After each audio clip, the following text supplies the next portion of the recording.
Is with us this morning via Zoom. It's so good to see you. Thanks for joining us. Thank you for having me. What a treat. Thank you. So what gave you the idea for using that historic art heist, the biggest in history, for your novel, Daniel? I've always been intrigued by the Gardner Museum Heist, as a lot of people in the art world are.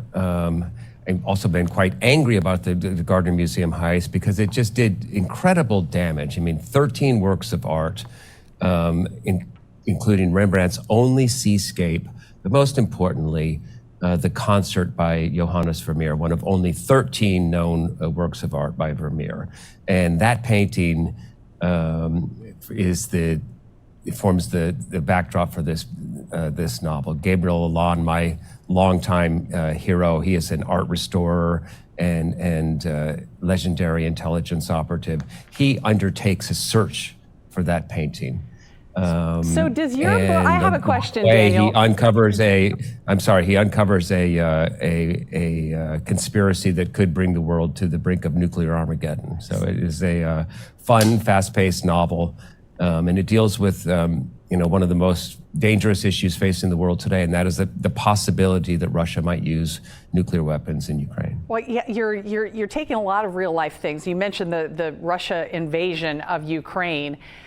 Do you, in your novels, I know that a lot of it is fiction, but do you do some theorizing about what could actually happen to us in real life through your novel?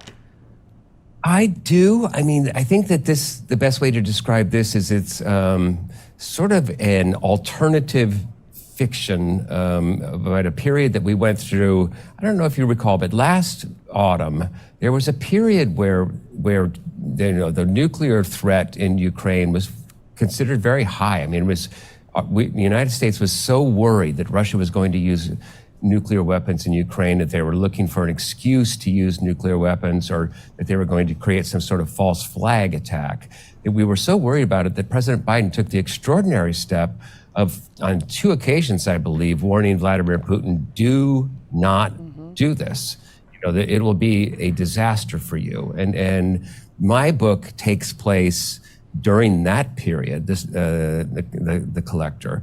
And it sort of speculates as to what might have been going on at that time. So it's very much as current as tomorrow's headlines, as I like to say. That's interesting. And I do remember that time, obviously, because I'm doing 5 hours of news here every day.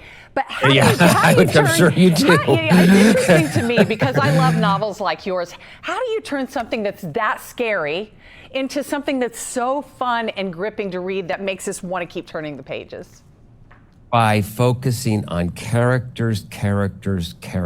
And not only do I have a much beloved, continuing hero, but there's a cast of characters around him that are really almost as important to the series.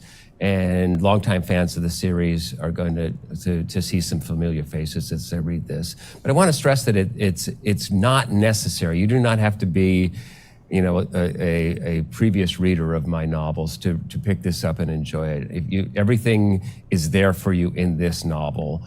You're not going to miss anything. It stands on its own 2 feet. Well, The Collector is available now wherever you get your books. Daniel Silva, thank you so much for the chat. It was fun. Thank you for having me. Thank you so much. And so many thanks to HarperCollins for the interview as well. We have more.